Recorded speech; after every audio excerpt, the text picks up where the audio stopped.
statistical, mathematical fact never has been down. has broken every single record. There is no asset that has come close. It's the only thing in the industry that was not touched, that was not hacked, and it never fails doing what it promised in 2009. It's never What's failed. the best performing asset the world has ever seen?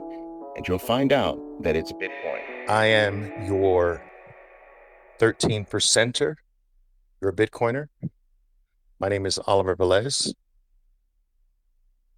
And today I want to actually talk to you about something very interesting connected to Bitcoin, of course. That is what we do here.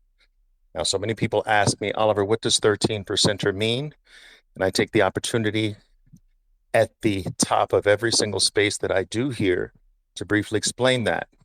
It has been said that of all the individuals, of all the people throughout the world who have actually adopted Bitcoin, who own Bitcoin, who hold Bitcoin, only 13% of those holders are truly Bitcoin only, meaning that they only have faith and belief in Bitcoin and nothing else. And so I'm here to tell you that I am part of that 13%. And over time, actually, if you are not, I actually hope that I am fortunate enough to contribute to your becoming a part of that elite group. I believe that anyone who actually holds Bitcoin stands in a very elite class. But if you are, you can be, in my opinion, the elite of the elite, and that is the 13%er. So I do consider myself a 13%er. Therefore, I consider myself the elite of the elite. Now, as I speak to you today, I'm actually going to attempt to also get some of my daily walking steps in. I try to get about 15,000 steps a day in. So if you hear me a tiny bit out of breath as I'm walking and speaking, you know why. All right, so I'm using this opportunity to do that at the same time. Nothing wrong with killing two birds with one stone. Now, guys, before I actually delve into today's topic, I actually did a test last night on this channel using, I guess, Twitter's or X's old Periscope technology. And I think it actually went pretty well. The only issue that I saw was that my voice was doubled, and I'm very, very disappointed at that. So I don't think that it's ready for prime time. I can't figure out why my voice was doubled. It is a very interesting talk. I think the talk lasted last night for 53 minutes. I'm actually going to try to fix that audio so that it winds up on my podcast, Bitcoin Unleashed. But if I can't, I'll probably have to do that talk over again with just a live space, because I think the topic is important enough for me to actually repeat. Okay. Today, I want to speak to you about the topic of interest. And I'll have to tell you that more than many things connected to Bitcoin, I am bombarded with this question. Oliver, can we earn interest on our Bitcoin? Oliver, do you think that in the future we'll be able to earn interest on our Bitcoin? And to be quite frank with you, I thought that we were done with this topic. I thought that what happened in 2022 with the blow up of CeFi companies like Celsius and BlockFi and Voyager and things of that nature, FTX, Three Arrows Capital, Luna, UST. I thought all of that would have been a big enough message, a big enough lesson for people to not put the cart before the horse, to not major in the minor. And anyone who's interested in interest, I do understand why that interest is there, for lack of a better word. But I hope this talk actually puts the importance of interest in perspective. And in order to do that, I'm going to have to take you down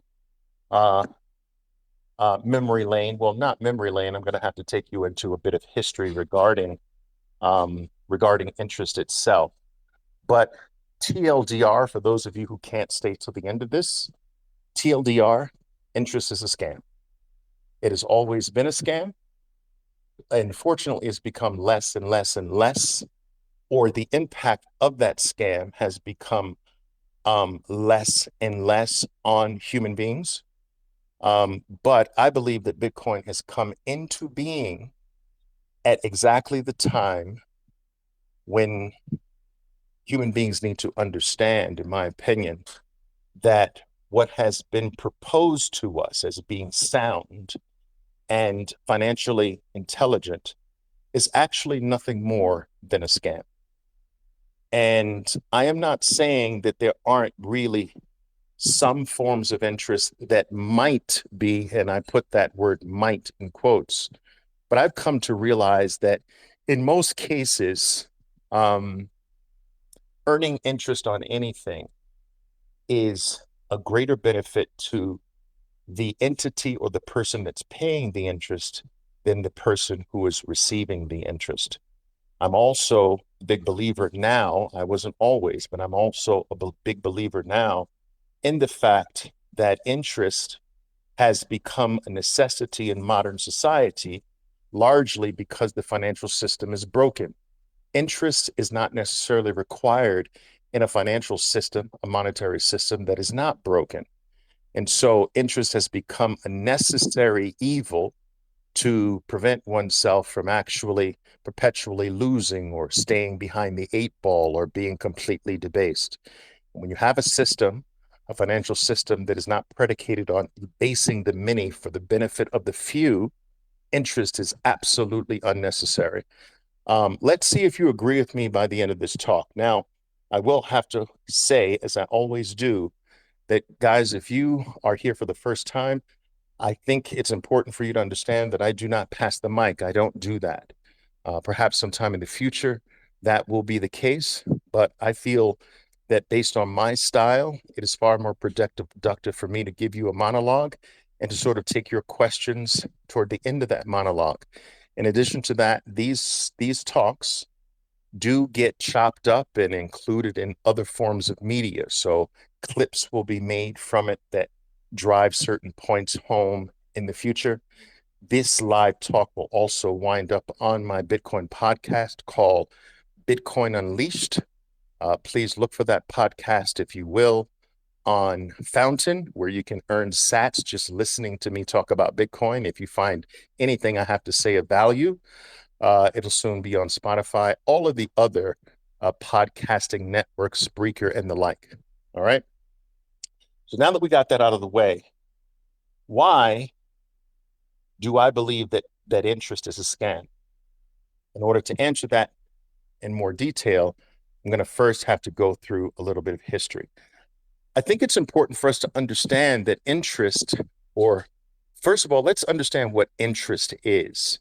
So basically, the concept of interest is really predicated on a borrower gives something of value. A borrower gives something of value to a lender. A lender takes that valuable item a lender, I should say, gives something of value. The borrower, all right, the borrower takes the thing of value and pays to that individual a certain small percentage of the value of the item that they received. Now, this is the form of interest that I want to focus on. Now, I want you to understand the basis of this.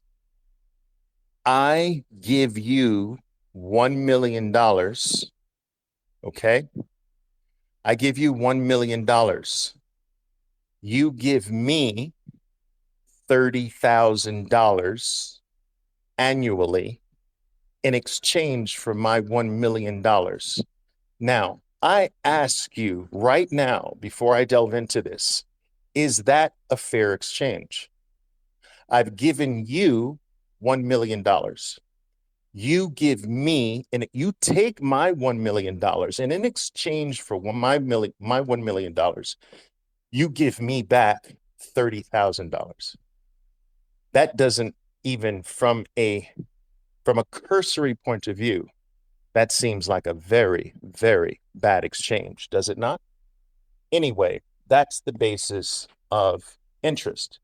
And we have been indoctrinated to believe that that is actually a good exchange. We've been tricked into believing that giving up something of value in exchange, giving up something of great value in exchange for little value is what we should want, is what we should like, is what we should strive for. And I believe that this has been a trick historically to get value from the masses, to get value from normal people, to take the thing that they've worked for, to take their value, to control their value, to do whatever they want with their value, and to give back little small amounts. Now, what some might argue is that in a system like that, if I can trust that I will get my $1 million back, then isn't that good? Well, herein lies the problem. Throughout history, that trust has been broken for not decades. That trust that you're going to get your $1 million back has been broken for not decades. It's been broken for centuries. It's been broken for thousands upon thousands of years, and it will continue to be broken. That trust will continue to be violated. That trust can't be trusted. All right. And this has been a trick on the masses for thousands of years. Now, let's go over this for a second. All right. Some of the earliest records actually of interest are actually from Samaria. Now, interest, I believe, if my memory serves me correctly, that the first documents that we have that suggested that interest was a normal practice dates back, I think, to around 3000 BC by the Sumerians. And I believe that a lot of this was agricultural in nature, where people use credit to loan both grain and metals. The annual interest rate, I believe, at that time, 3000 BC, we're talking about. My history days are long past me, but I believe it was something like 20%. Now, I did a deep dive on this several decades ago when I was delving into the high interest rate environment we were experiencing back in the early 1980s. I wanted to understand interest rates because that was all the rage, because the average interest rate back in the early 1980s was anywhere between 15 and 19%. It had risen quite dramatically. And I remember my father having an account at a credit union and earning 21% on cash. And I remember him saying, Oliver, why is investing in anything else even useful or even necessary when all I can do is sit down and do nothing and gain 21%? And he had a very, very important point, and it made me want to go down the deep dive into interest. And at this particular time, I started studying the history of interest. And so the Sumerians, all the way back in 3000 BC, they operated a system of interest, and the interest rate was around 20%. And I found it quite interesting that 20% cap, where interest started at 20%. In the 1980s, we went right to that top cap and then declined from there again. So 20% on average has seemed to have been the historical maximum you could take from someone or earn on something of value that you had. All right. So I want you to think about this. Now, I want you to keep that 20% interest level in mind. All right. Now, from 20% in 3000 BC, over time, over the millennia, this interest rate began to decline. For instance, in the Middle Ages, interest rates actually started to decline at one of the most rapid points in history from that 20%. And I think that's largely due to commerce, more business, more trade. And so what happens in anything where you have a big spread, a big profit margin, that over time, that profit margin over time will shrink. It'll shrink because someone else will see the opportunity to actually slip in between 20% and zero and do it at 19% and take all the business from the person who was earning 20%. And then when everyone crowds in at 19% interest, there's going to be a group of people that say, wait a minute, look at all this money that these people are making at 19%. We can take 18%. And then a new group starts forming it at 18%, then 16%, then 12%, then 10%. And so spreads naturally go to zero. They always trend towards zero. Now, interest rates fell to zero when? Just a couple of years ago. We went from 20%, that multi-thousand year history of starting at 20%. We reached 20% again in the early 1980s. And once again, just like it did all the way from 3000 BC all the way to the Middle Ages, where interest rates practically dropped to zero, we did it again historically. The cycle repeated itself. Interest rates went up to 20% in the early 1980s and continued to drop in a jagged way all the way down to practically zero. In fact, in certain parts of the world, interest rates was as much as negative 9%. So banks in Switzerland were actually charging trillions of dollars. They were actually, I believe maybe it was hundreds of billions of dollars, but they were charging you to hold your money, to hold your value as much as 9% a year. They did not want your cash. So they punished you for saving your cash. They punished you.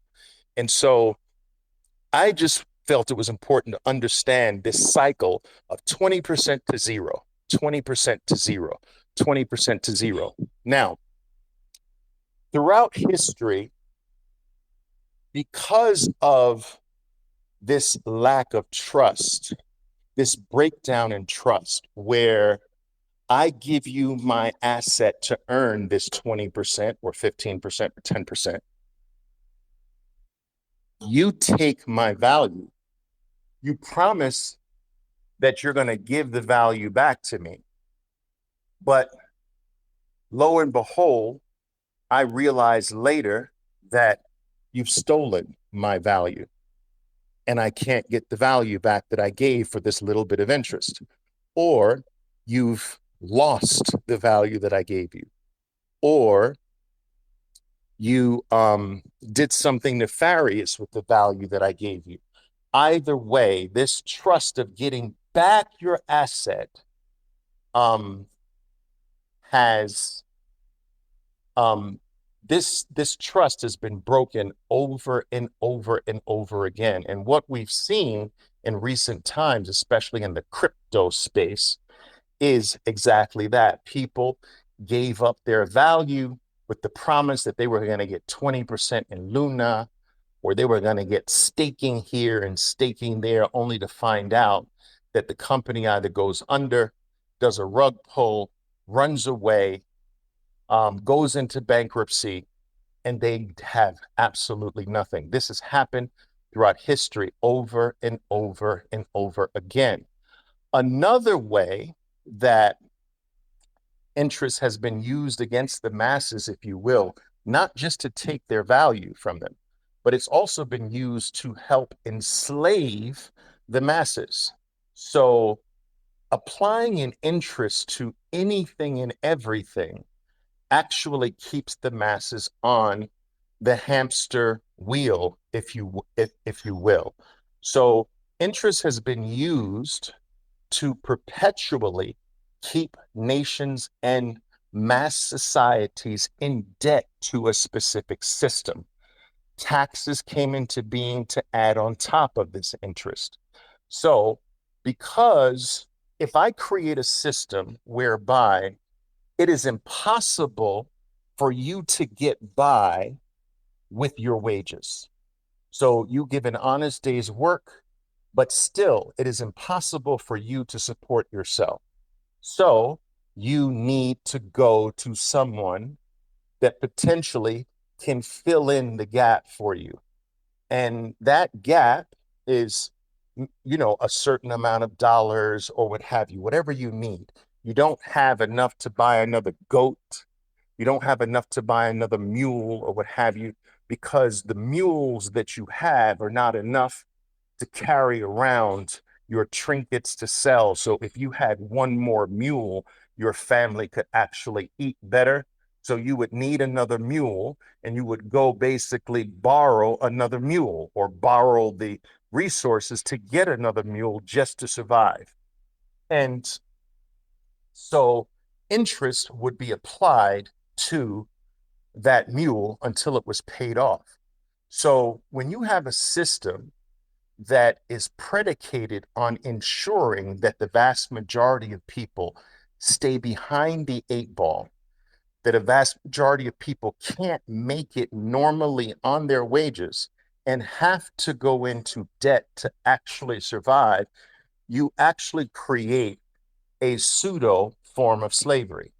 It's usury, is what it's been called in ancient religions like Christianity and Judaism and Islam, where these three religions in particular vehemently practiced and preached against the concept of interest because of its prolific use to basically enslave nations or enslave people.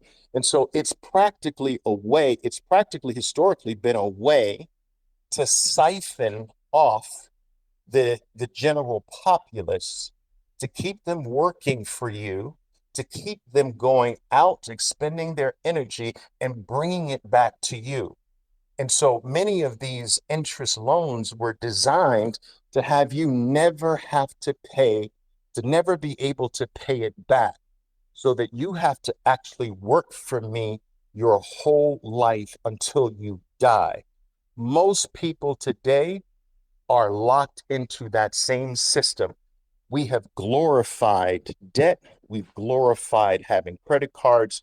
We've glorified buying homes on credit and so forth and so on. And the system has basically been designed to force the need for this, um, uh, to force the need to actually go over and beyond your work, your energy, and your effort, and to keep you paying into the system until you die.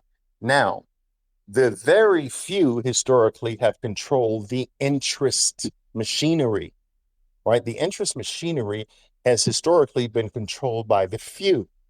It's by the lords, it's by the king or the dictator, it's by the centralized government, it's by the centralized financial system.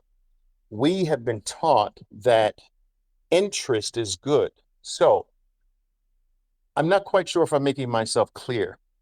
What I'm trying to do here to what I'm trying to do is carve out the two forms of interest. There is the interest where you give your value in exchange for interest. So you start participating in the interest game yourself. You give the value that you earned to another man. Another man takes your value and promises you're going to get X percentage of change in exchange for that value. That's playing the interest game yourself.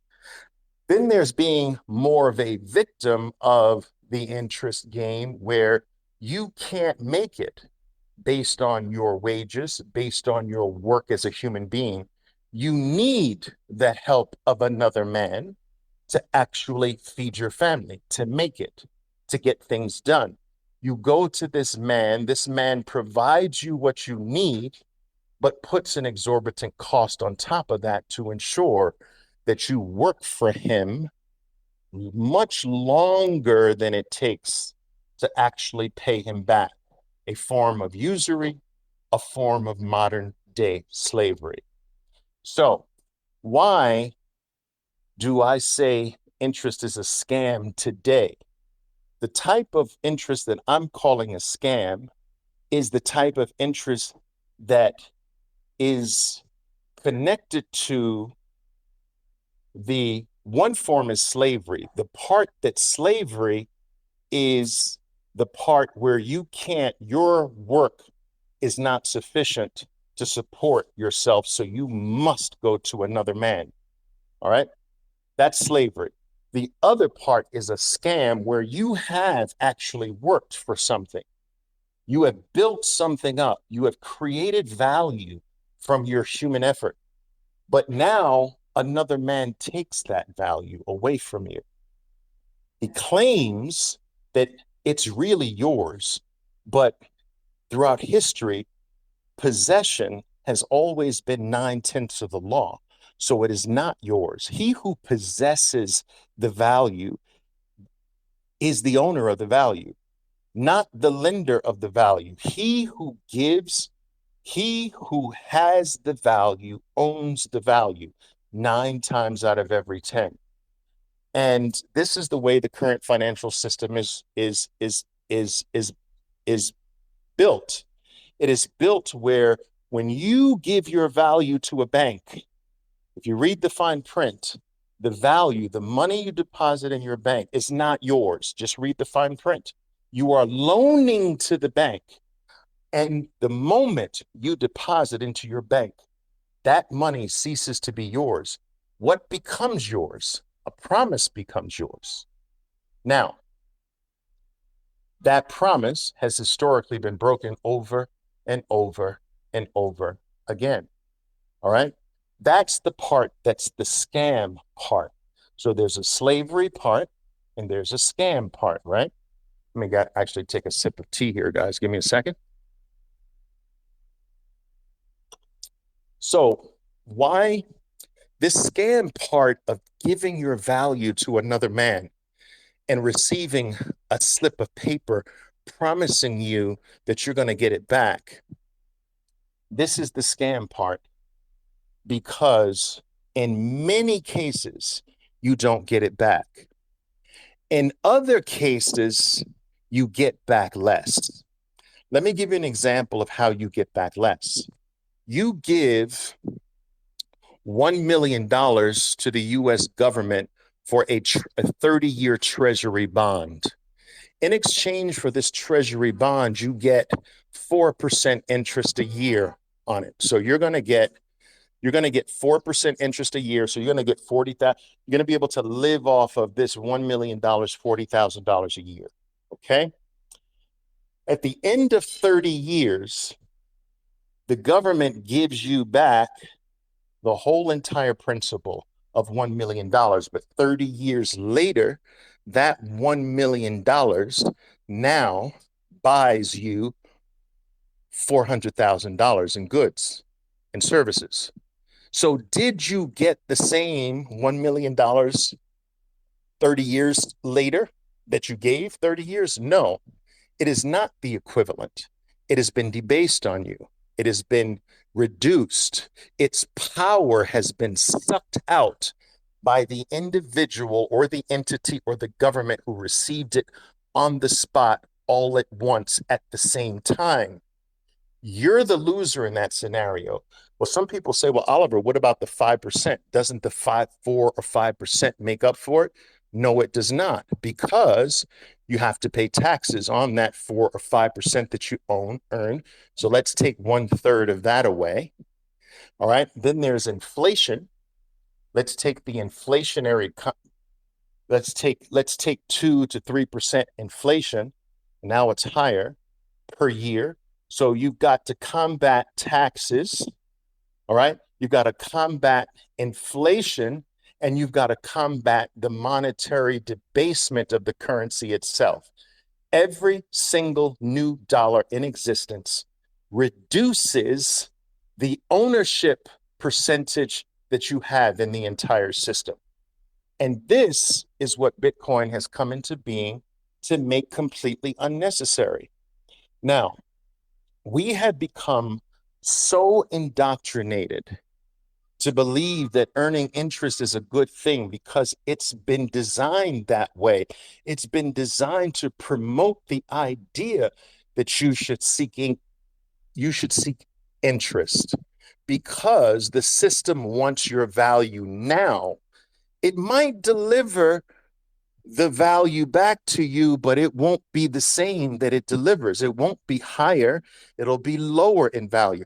It wants to suck the current value today and to give you back less later. And how can you get an entire society to buy into this? You market it as a good thing. You build it into your educational models at the top universities. You get Keynesian economic theory to be propagated throughout the world.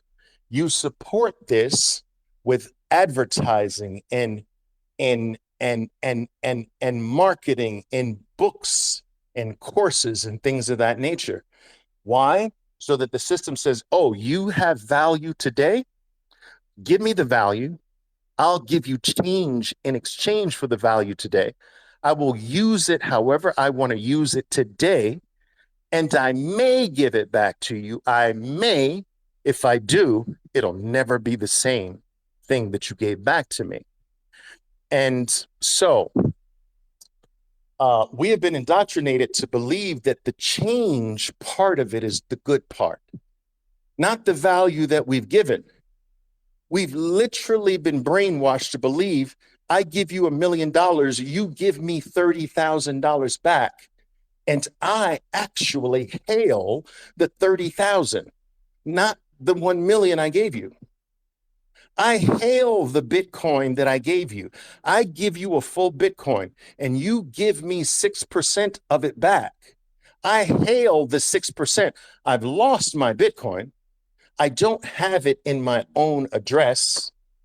All right. I don't lay claim to it, but I've got the 3%. I've got the 4%. So we've been taught to hail the minor and not hail the major. We've been taught and indoctrinated to primarily major in the minor.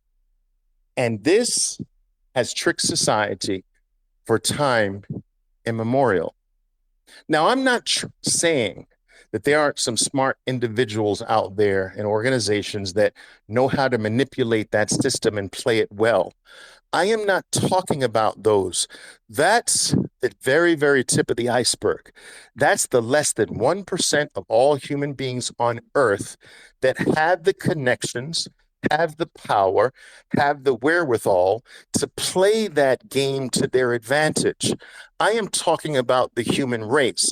I am talking about the vast majority of the 8 billion people on Earth who can't play that game but are the victims of that game. And so Bitcoin is not this system. It is a system that every human being can participate in without the need to participate in the interest scam. How and why does Bitcoin eliminate the need to earn interest? Well, it has, I know this CAGR number moves throughout different stages of the cycle, but I'm going to keep saying the same CAGR number because I believe that it's the CAGR is actually going to rise even higher. CAGR stands for cumulative annualized growth rate. Bitcoin has a CAGR, a cumulative annualized growth rate of 213% a year. Now think about it, guys. Bitcoin's up over 100% just this year. All right. So but it's near the bottom of its cycle. That CAGR or that annualized rate will be higher by 2025 if history is any guide. So it'll be right back up there, 200, 300% CAGR. So the CAGR does move up and down based on where you are in Bitcoin cycle. But the average CAGR is 213%. And some of you bozos with an asset that's going to, on average, over time, give you 213%, you're worried about 3%? You're worried about earning 3% on an asset that's delivering 213% average annual gain every single year? How does that even make sense? You're willing to sacrifice the rarest asset on Earth today, the only asset that is provably scarce, the only asset that is actually 100% finite. There's nothing in the human sphere that is finite except Bitcoin. In April of 2024, there will be nothing harder on Earth than Bitcoin. Harder means that it's hard to produce more. There will be nothing on Earth in April of 2024 harder to make than Bitcoin, which guarantees its value. Why does it guarantee its value? Because it increases its scarcity. Human beings throughout history have regarded scarcity as the ultimate desirable thing. It is built into our DNA to respect what is scarce. I said this last night in my talk, that if I tell my traders this all the time, if everyone on planet Earth traded like a master, would it be important? Would you respect it?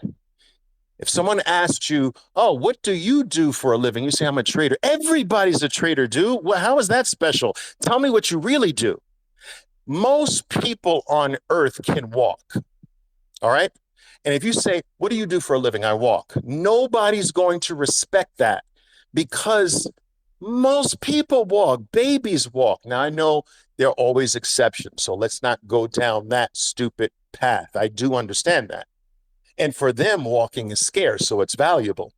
But the point I'm trying to say, if anything is ubiquitous, if anything is greatly available and usable, and it's very easy to produce it virtually by everyone, your grandmother, your grandfather, your nieces, your nephews, your cousins, everybody on Earth has easy access to it and can make more of it, then humans just don't respect that. Humans don't respect a car that they see every other car. But if they see one car like this a year, oh my goodness, right? It's built into our DNA.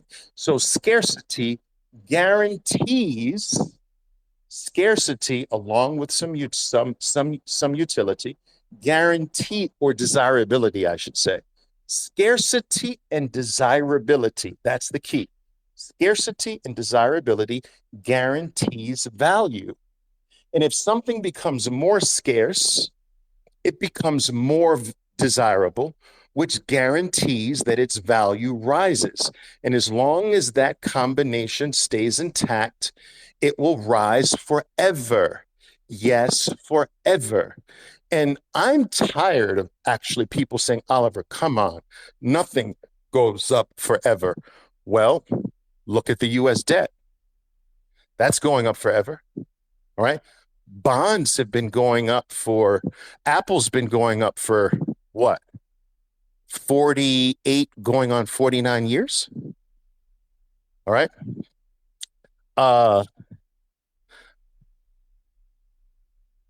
No.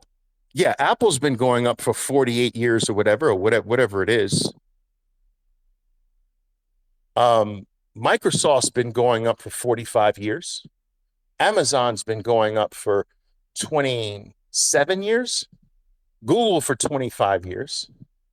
You've got the equity market, the stock market's been going up for 200 years. The bond market's been going up for 600 years. The population growth has been going up forever. Of course, something can go up forever. It can rise in value forever. And so, my point is that if you still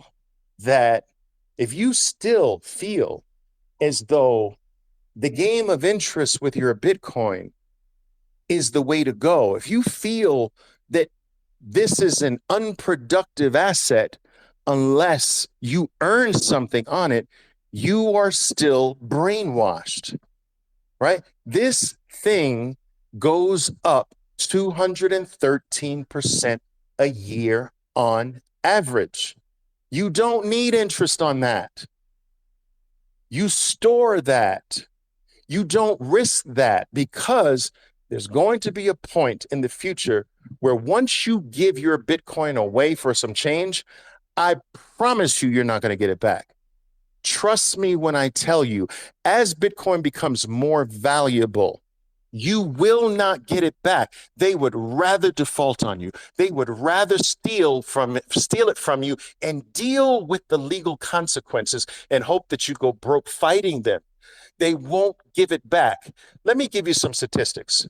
These are some breakpoints that I want everyone here to be aware of. All right. Bitcoin, before today's dip, Bitcoin was the 11th most valuable asset on planet Earth. All right, I haven't checked it since the dip, but it was the 11th most valuable asset on planet Earth. That'll fluctuate for a bit here. Number 11. And that was at 37,000, the 11th. Now think about this. In the $40,000 range, Bitcoin is worth more than all the gold all the silver over the past 9,000 years that have been mined. I want you to think about this. In the high 40,000s, Bitcoin is more valuable than all the silver in the entire world. And silver has been mined and used for the last 9,000 years. Okay? That's in the high 40s. Okay? Next milestone. At 140,000 or so, Bitcoin becomes more valuable than Apple, which is the most valuable item, individual item on Earth today, Apple. At 140, right, for Bitcoin, that's not that far away. So at 140, Bitcoin becomes the most valuable individual asset on the planet, okay? And this was before today's dip, so that number does move around a little bit. At 600,000, let's call it, Bitcoin becomes the most valuable thing on planet Earth, which means that at 600,000, it takes out gold. Now, why do I say that gold? Why do I not put gold as the next target instead of Apple? Well, because gold is kind of in this special category that is kind of more of a class, and Bitcoin is a class as well. But I like to split those two up. So I like that target being silver. The first target is silver. The second target is Apple, and that might fluctuate between Apple and Microsoft. They might start duking it out for the top spot. So first is silver, second is Apple, all right? Third and final is gold. Now, let me just say this. When Bitcoin rises to the point where it is the most valuable asset on planet Earth outside of gold, who can't own it? I ask you this with all great sincerity. Who can't own it? Who can't, who is not going to own the most valuable asset on planet Earth? What financial organization is not going to have some exposure to the most valuable asset on Earth? Do you know what the most owned asset in the world is? Do you know? It's Apple. Why is Apple the most owned asset in the world? Because it's the most valuable asset in the world outside of gold. It has to be the most owned. You can't, you'll get fired if you don't have some exposure to Apple. Another way of looking at it is that you will never be fired for having exposure to Apple. Not only must you have exposure to Apple, you won't ever, your job won't ever be eliminated if you do have exposure to Apple. Apple is in every single index that matters. It's in every single portfolio arrangement. It's in every single portfolio allocation on planet Earth, every major pocket of money has some exposure to Apple. And when Bitcoin reaches 140 or so, it will have to be owned or have everybody and everything and every organization is going to have some exposure to it. So in essence, the entire world is still short the upside. Now, I'm not saying the entire world is short Bitcoin. I'm saying if you don't have any right now, you're short the upside, which means that you are going to be compelled to buy, just like someone who's short and the item goes up past their liquidation point, they have to buy to close their short. Well, short to the upside means you have to buy at a point where you're going to get fired if you have no exposure. You're going to have to buy at a point where you're going to be considered to be dumb and stupid if you don't have some allocation to this. The majority of the world is short the upside of Bitcoin. And I'm going to tell you this, when Bitcoin reaches that level and you are still dumb enough, dense enough, slow enough, behind the eight ball enough to not realize that if you ever let this go, no one's going to give it back to you. I promise you, they'll give you back dollars. Oh, they'll give you back your IOU, yes, but you will not get your asset back. You want to start getting into this habit now, people. Don't give up your Bitcoin. I don't care what the promise is. I don't care if the promise is 200%. Don't risk it. I don't care if you have the ability, I'm going to give 1 Bitcoin and I can make 10 Bitcoin. Bullshit. Don't give up the most valuable, what will become the most valuable asset on the planet Earth, in my opinion. What is currently the scarcest asset, what will become the hardest asset to make in the entire world, in the entire history of human mankind. This is not something you let go. And Providence, some might say Satoshi Nakamoto, I'm going to say Providence. Providence has made it so where no one can ever take it from you. The problem that we've had historically, even by those who understood, I'm not giving another man my value. Even those who understood that and would never give it up to another man, most of them got it taken from them. Most of them got it stolen from them. Most of them got it confiscated from them. So Providence, in this case, in the case of Bitcoin, Providence has deemed it necessary to have value that no one can ever take. My grandmother used to say, Oliver, don't be a dummy in this world. Be smart man, be intelligent. Now, of all the things in life, the only thing that cannot be taken from you is your intelligence. They can take your clothes, they can take your shoes, they can take your home, they can take your possessions, they can even take your freedom, but they can't ever take your intelligence. Bitcoin is the ultimate manifestation of intelligence, and it cannot be stolen. How do you steal or confiscate or take away from someone words? How do you take away my 12 words? I can give them to you.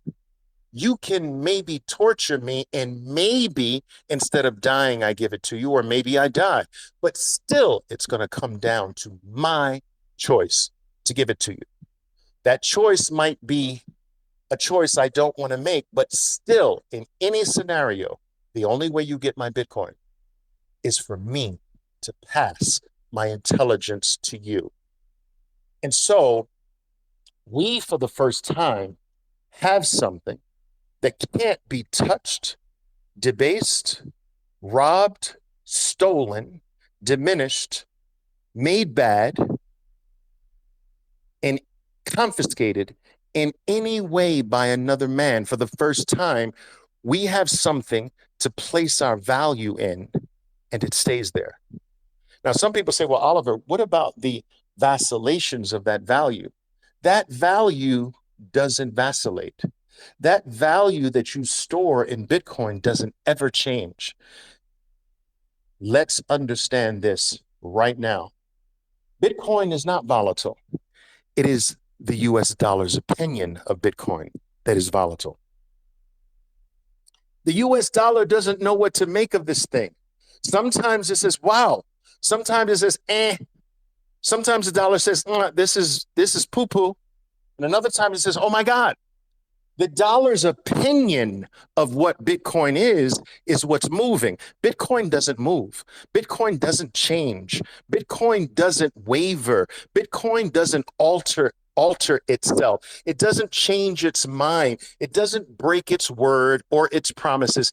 It's the freaking same every 10 minutes. Boom.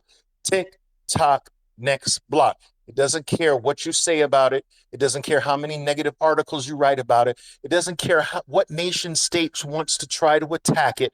It doesn't care what you tweet on X. TikTok, next block. It's the most certain thing human beings have ever come in contact with. And so it is not the volatility of Bitcoin. It is the volatility of the unit that you're measuring Bitcoin by. Bitcoin has no volatility. And the proper way to look at this is this way. If you were to be able to buy 1% or to get 1% of the entire Bitcoin network, wouldn't that be nice? But I'm making numbers simple. If you were to get 1% of the network, it doesn't matter what the price in US dollars of a single Bitcoin would be. No one could ever take that 1% away from you. That today you'd have 1% of the Bitcoin network. Tomorrow you'd have 1% of the Bitcoin network, even with a vacillating USD denominated price. Nothing would ever change. 100 years from now, it would be 1%. 1,000 years from now, it would be 1%. This is what we mean by you can't be debased. Your percentage of the network can't be owned. And one Satoshi, as infinitesimal as it is still a percent of the network. And so for the first time, every human being has the ability to stake their claim in a network that no one can take away. The percentage is yours forever. And we're dealing with an asset that is forever increasing in its scarcity, that is becoming more and more desirable, that has become the best performing asset on planet Earth, that is the hardest money the world has ever seen or been exposed to, that is the most secure network on planet Earth.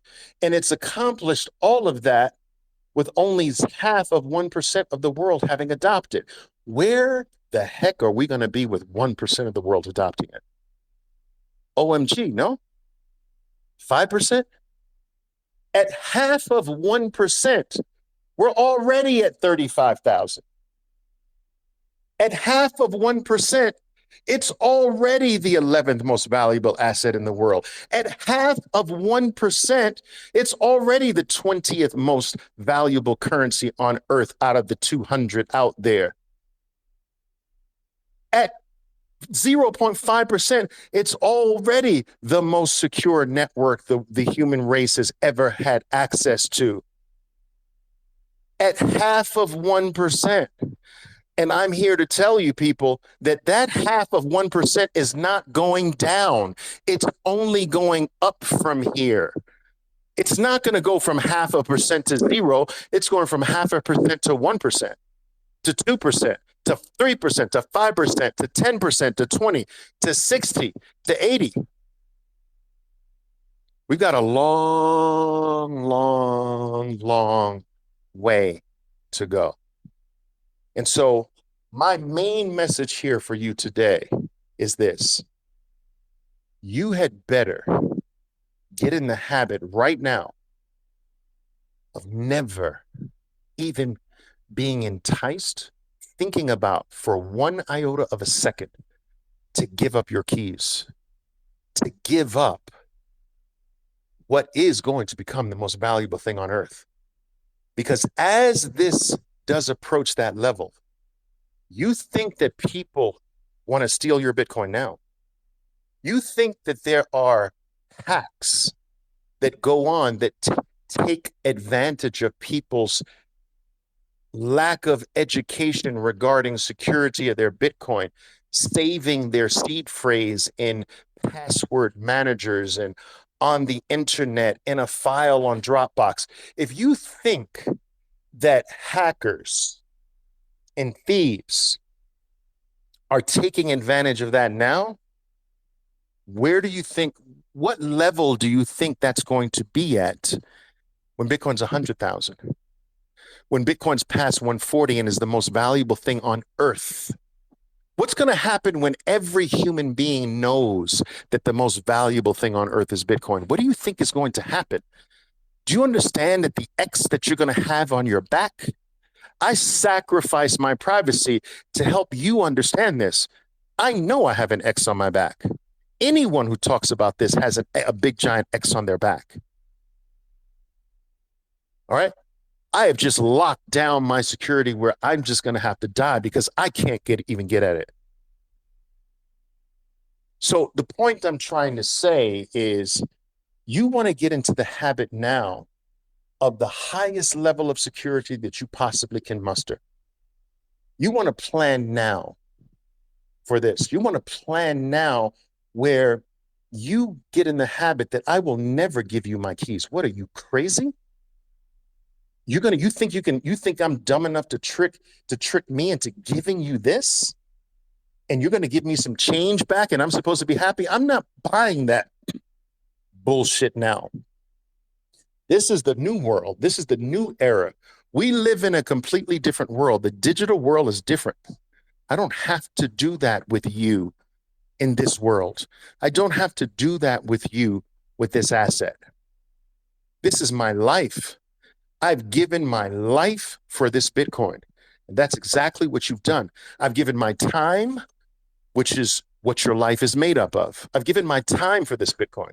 I've given my effort to this Bitcoin. I've given my value to another man to receive something to get this Bitcoin. I've given up who I am, what I do. I've given up the most valuable commodity I have, which is my time. This Bitcoin represents me, and I'm not giving it to you again. I'm not giving it to you anymore. I'm not handing me to another man in exchange for change. I'm not doing it anymore. I'm not buying into that corrupt system anymore. And so Bitcoin is delivering freedom from this. We no longer have to try to stay ahead by giving up our goods to someone and hope that in exchange for change and hope that they give it back at the end of the term. Bitcoin's saying, be gone with that mindset. Be gone with that desire. Be gone with that erroneous belief that you need another man. This is what I mean by Bitcoin is freedom. For the first time, you do not need another man to take care of you. Do you understand how powerful that is?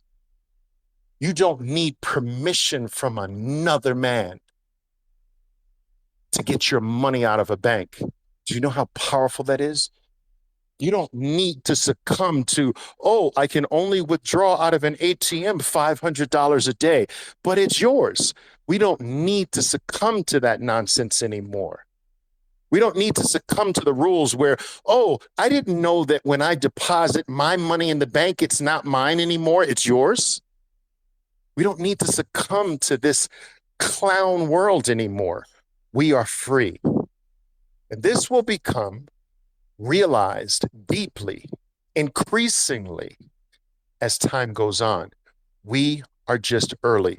And I'm going to end this talk with one other thing that some might consider to be connected to this talk or not, but I don't care. It's important enough for me to mention this. I wish, with every breath that I have, I wish you in particular who are here, I wish that you stop being worried about the fact that Bitcoin's not perfect yet, that Bitcoin doesn't do this, that Bitcoin lacks this. But what about this? It doesn't even do this. It doesn't do that. It doesn't address this yet. That's the whole freaking point of being early. The opportunity in something is not at the end of it accomplishing everything. The opportunity is gone. You're too late. The opportunity is before all of that's done. People say, well, Oliver, nobody uses it for payments. Thank you. We're early.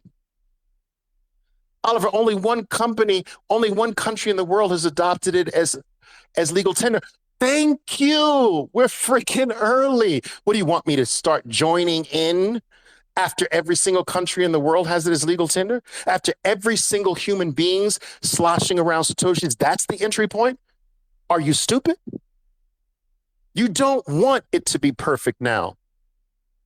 You don't want Apple to be Apple now. You want Apple to be when I bought it in 1997, before it was the Apple today. You want to be early. You want to get in before it is solved other things. You want to get in before it is all over the world. You want to get in before it's the most valuable asset on earth. You want to get in before it takes out silver. You want to get in before it takes out gold. That's the whole concept of being early, and the early bird gets the worm. You know this. Stop this idiotic, low IQ thinking, please. Sometimes I feel like I'm talking to freaking 4-year-olds. But Bitcoin doesn't do this, Oliver. And Bitcoin doesn't do that. Well, thank God there's still more room to grow, no? It's sort of like looking at your child and say, well, what use is this 8-year-old kid kicking this ball around? He's not a professional soccer player yet. He hasn't won any World Cup championships yet. I don't see any trophies on the wall. He doesn't have, $400 million contract yet. Dude, he's 8 years old. All right. You're catching him early. You're catching Michael Jordan at 11, 12 years old. You don't want Michael Jordan now, do you? You want him at 14 years old. Bitcoin's 14 years old. I want Michael Jordan at 14. I want Apple at 14 years old in 1994. Gold's 5,000 years old. I want gold at 14 years old. Silver is 9,000 years old. I want silver at 9 years old. So let's appreciate the fact that Bitcoin has a lot of growth to run, has a lot of runway to go. And despite the fact that it's not perfect yet, despite the fact that there are many more things it can improve on, it's still the 11th most valuable asset on earth, the 20th most valuable currency in the world, the best performing asset on the planet, the most secure network in the world, the hardest money humans have ever known, the scarcest asset in the entire universe. And that's with a lot of runway in front of it. All right, Bitcoiners. That's my little monologue today. How long did I talk today? Let's see. Always have these things so long, my guys. But I can't stop. I just can't stop. How many people are here? 10? Oh, I got slightly more than 10 today. Cool. It doesn't matter if I'm talking to one person. All right. Orange pilling the world, one human being at a time. That's me. I'm trying to share the epiphany that happened to me. I always get that. Oliver, why do you spend time doing this? What's your angle? What's your thing?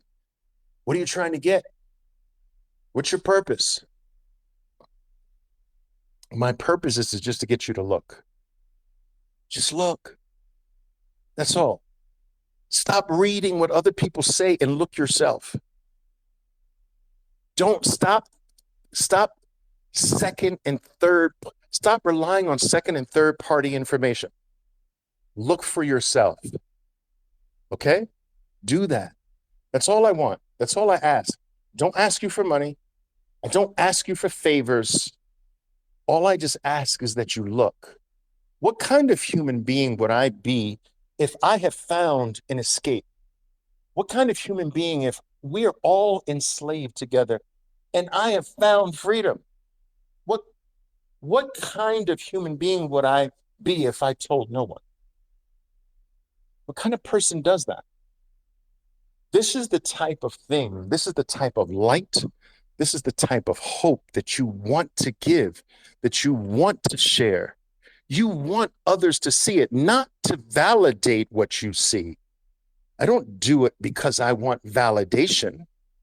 I don't do it because I think that your little change is going to pump Bitcoin. That's ridiculous. That's not why I do it. It's because it's the right thing to do. It's like I have a freaking secret that a lot of people still don't have yet. And by giving that secret away doesn't take away from me. If I've got 100 fiat dirty dollars in my pocket, right? If I've got 100 and I give someone 50, I have lost 50. The other person's gained 50, but I have lost 50. If I give you this, I don't lose Bitcoin. I don't lose the freedom. So it costs me nothing to share. It costs me nothing to give to you. It costs me nothing to deliver a message. Just look for yourself. I'm not asking you to believe me. I'm just asking you to look.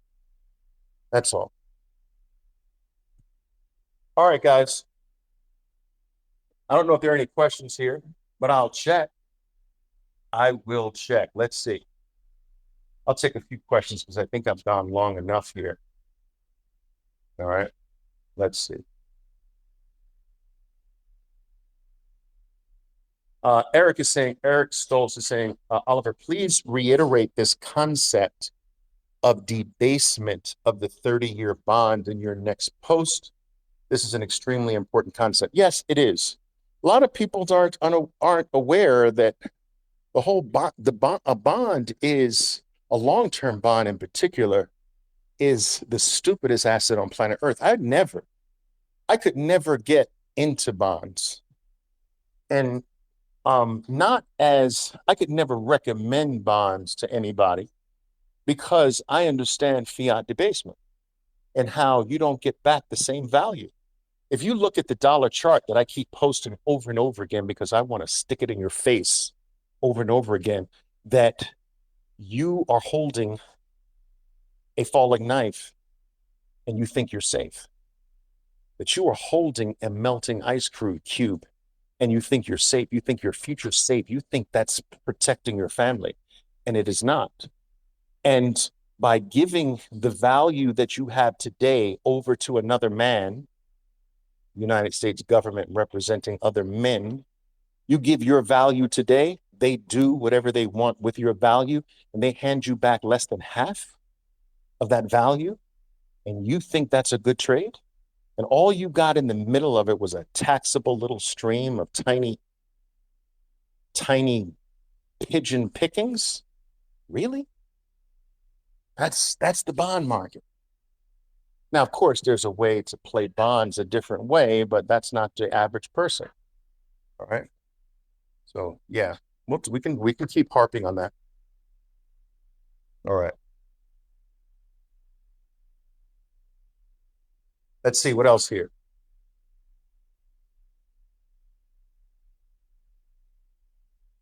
Yeah, Terry Bull mentions a very good point here when he says he's saying the Swiss, they lowered interest rates to a negative so that you actually lost money by saving it because they wanted to encourage that you put the money back in. Now, this is a very important point Terry Bull is making here, that when you are not rewarded to save, when you're in a system that does not reward that you save your life, remember the value that you have represents your life. You've given your time, your effort, your energy, your intelligence, your know-how, your skill to someone else. In exchange for that, you receive value.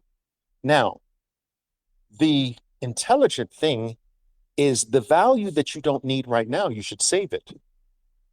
All right. Now, any system that says or encourages by its very structure, no, don't save your life. Don't save your value. Put it back out there. Put it back out there at risk.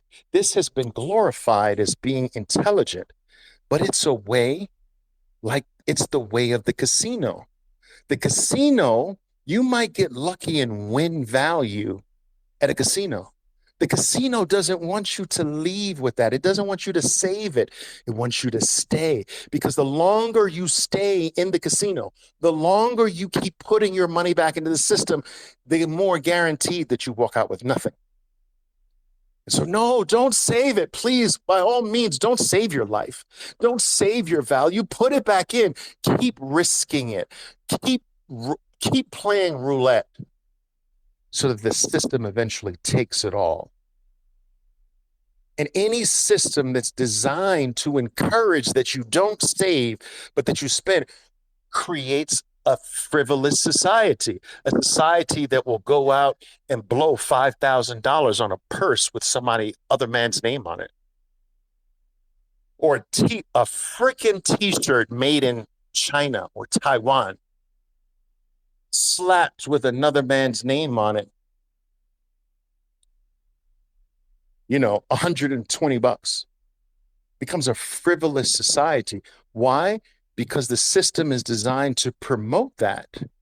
It's designed to throw your value, to throw your life, to throw your money in the air now, because if you hold on to it long enough, you get punished by it losing value. Bitcoin reverses that. Bitcoin says, don't spend it. Don't spend your life. Save your life. Use the portion of your life you need to live now. Use the portion of your money equals life. Use the portion of your money you need now, and whatever you don't need, as long as you don't need it 4 years from now, put it here. I got you. That's what Bitcoin says. I got you. Put it here. If you don't need it 4 years from now, put it here. That $10 doesn't mean anything to you right now. Put the $10 with me. I have you. I've got you. I'm the most secure network in the world. Nobody's going to take it. No one can confiscate it. No one can debase it. And I guarantee you, I am mathematically designed to make that more. You reap what you sow with me. That's Bitcoin's message. If you've got 4 years, put it there. If you've got 4 months, not so much. But if you've got 4 years, there is no other place on this planet, in this universe, in all of existence, that is more secure and better.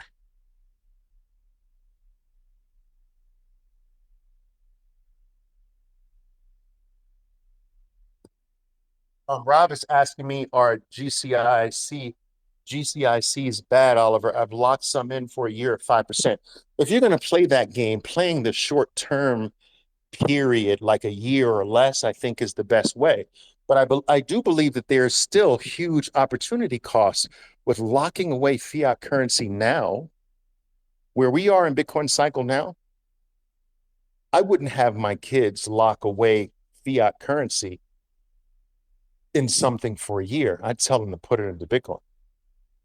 213%. If you're halfway wrong, it's still better. If you're 3/4 wrong, it's still better. If you're 90% wrong, it's still better. So there's still that huge opportunity cost that's there, in my opinion. Plus your 5% is taxable. So what really is it? And at the end of 1 year, did you see the dollar today? All right. At the end of 1 year, the dollar is still debased. So you've got inflation eating away at that 5%. You got taxes that are going to hit that 5%. And you've got monetary debasement that's hitting that 5%. How much is left? And then you miss the bull run in Bitcoin? Like, that doesn't sound like a great combination to me. So again, Bitcoin's going to teach us to think outside of the box of this slave-based system that we've been locked into. And guys, listen, I'm going to be honest with you. And I think this goes without being said. This was not always the way I thought.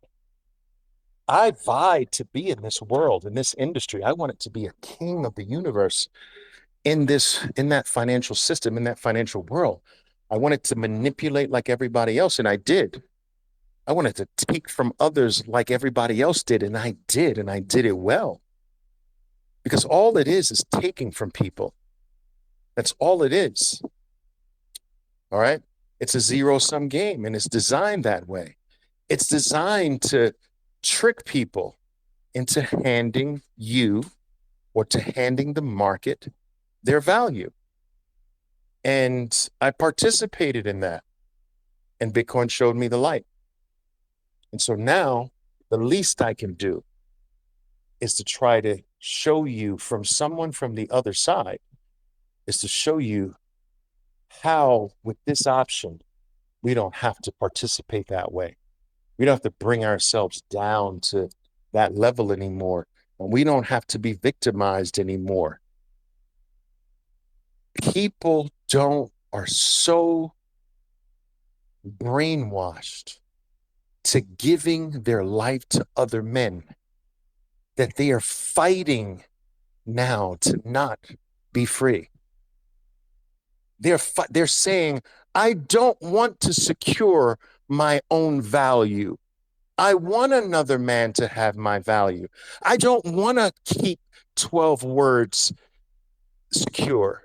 I don't want to keep 24 words. I want to give it to another man because I'm weak. I'm the slave. He's the master. Massa will take care of me. I can't take care of myself. 12 words are too hard to hide. 12 words are too hard to secure. I'm not used to keeping my own life. I'm used to another man being responsible for me. That's exactly how I hear you people saying, I'm scared of self-custody. I'm scared. Making it out to be so much far more difficult than it really is. You guys will put together IKEA furniture in an afternoon, but you can't write down 12 words and make sure that's safe. Christmas is coming up. You guys, some of you fathers are going to be on the living room floor for hours putting together racetracks. I did it.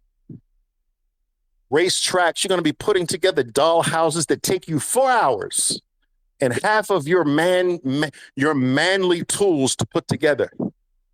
But you can't write down 12 words and secure that. Stop being weak. You're better than that. All right, guys, listen, thank you very much for attending. I always tell you that I so appreciate your time. It is the only thing, in my opinion, that's more valuable than Bitcoin.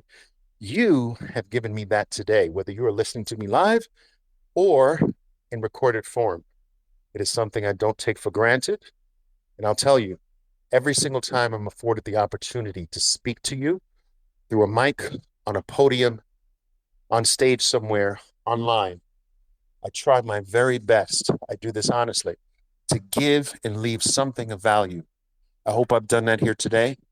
And if I haven't, if I failed, I promise I'll get better every single time. All right, guys, enjoy the rest of your day. Stack harder. Ciao for now.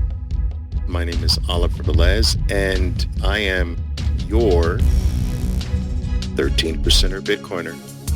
Be safe out there, and until next time. Boom!